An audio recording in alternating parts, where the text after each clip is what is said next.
अगस्त जो कि पूरे पाकिस्तान में हम सेलिब्रेट कर रहे होते हैं और पुरजोश तरीके से और पूरे पाकिस्तान में अच्छी तरीके से मनाया जाता है इसको, हैप्पी इंडिपेंडेंस डे। और इसी हवाले से एटलस होंडा जो कंपनी है वो भी अपना मुहब्बतन होने का किरदार अदा करती है और इसके अंदर जो तमाम हमारी एक्टिविटीज़ होती है, फ्री सर्विस चेकअप, पार्ट्स के ऊपर डिस्काउंट और सारी चीज़ फैसिलिटीज़ जो है वो तमाम होंडा के ऑथराइज डीलरशिप पे दी जाती है, क्योंकि कस्टमर को सर्विसेज मिल रहे होते हैं।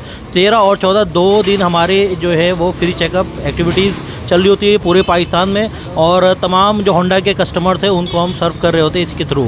और इसी पुरजोश तरीके से मनाते हैं और हमारे डीलर्स, हमारे जितने भी नेटवर्क है होंडा के, वो सारे जो है ना इसको सेलिब्रेट कर रहे होते हैं। होंडा की रैलीज़ जहाँ जहाँ मुनक़्क़द की जाती है वो भी जो है ना हम इसको सेलिब्रेट कर रहे होते हैं और अच्छी तरह हम इस एक्टिविटी को पुरजोश तरीके से पूरे एनर्जी के साथ जो है हम इसको मना रहे होते हैं। बहुत शुक्रिया।